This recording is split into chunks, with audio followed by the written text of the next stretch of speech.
But whoever I am, you're gonna see me. You're gonna see me for who I am, because I need to change who I'm not. And that accountability mirror just became raw. And when I became fat over the years, because I fell back in the hole, I called myself fat, because I was fat. And people don't want to do that. They want to say, oh, don't call yourself fat. Don't call yourself dumb. If you're not real and raw with who the you are, nothing's gonna change. And in this nice new world that we live in, we want to hear, you're just a little big. No, man, you might be fat. And it's okay to hear that from yourself and from everybody else. So that's where it started at.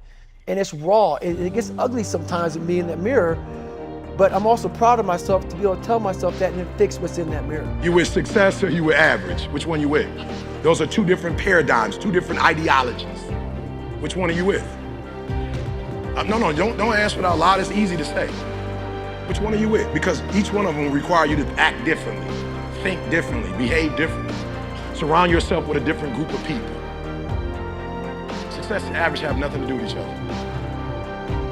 To do it with each other, so don't be average, don't be good, don't be great, shoot for phenomenal, or you will be forgotten.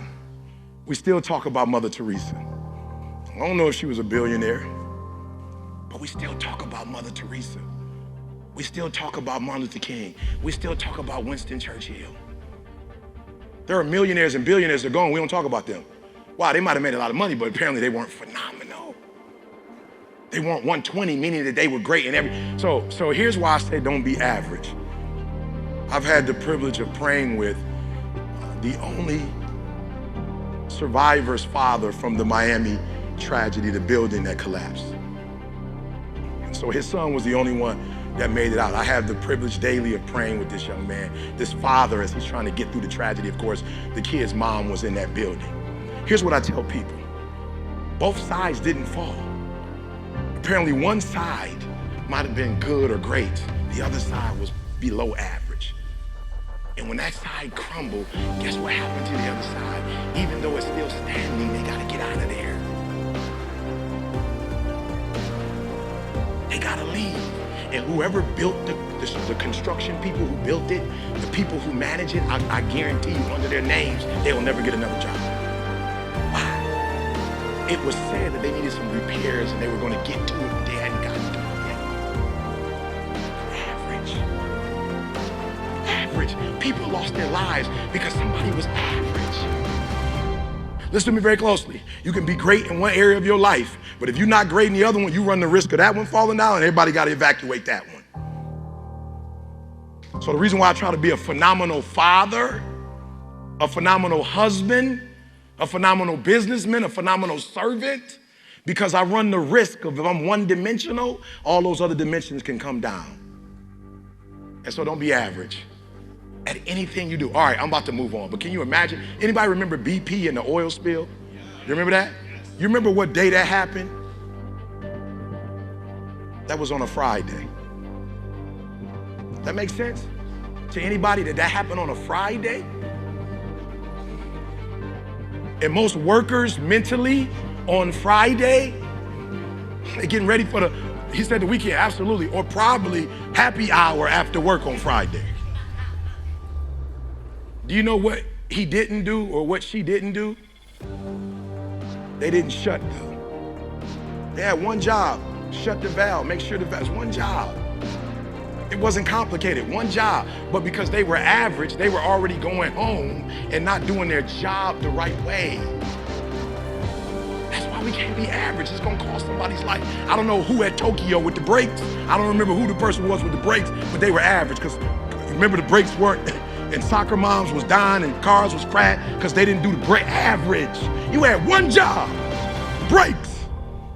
You got one job. That's your job, to make sure when mothers get in this car. But you're thinking about the weekend. You got one job. When we're average, it doesn't just cost us. When we're average, it costs everybody else.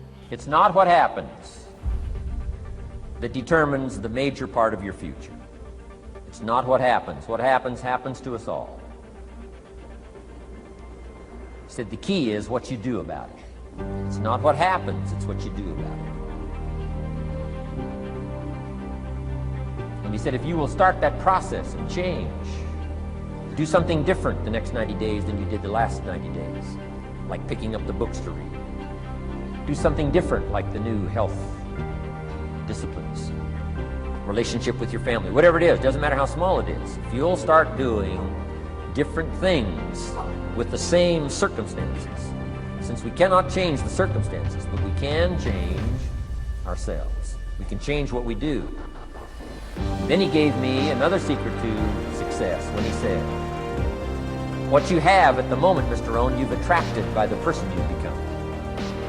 What you have at the moment, you've attracted by the person you've become.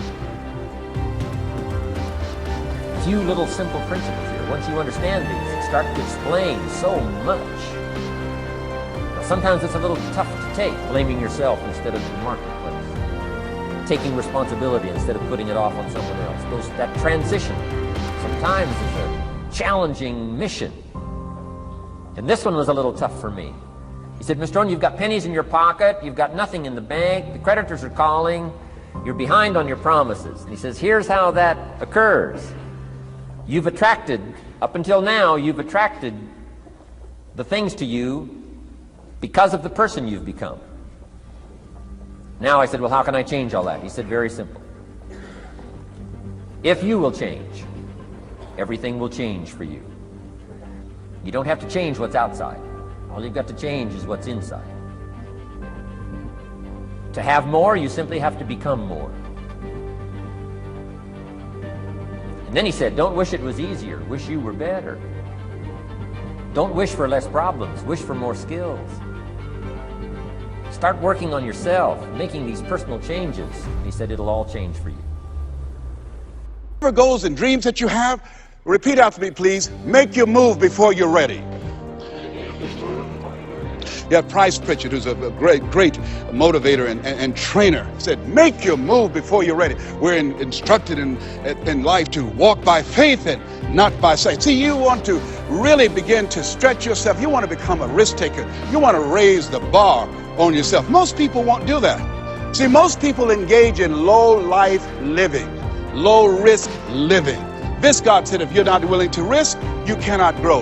And if you cannot grow, you cannot become your best. And if you cannot become your best, you can't be happy. And if you can't be happy, then what else is there?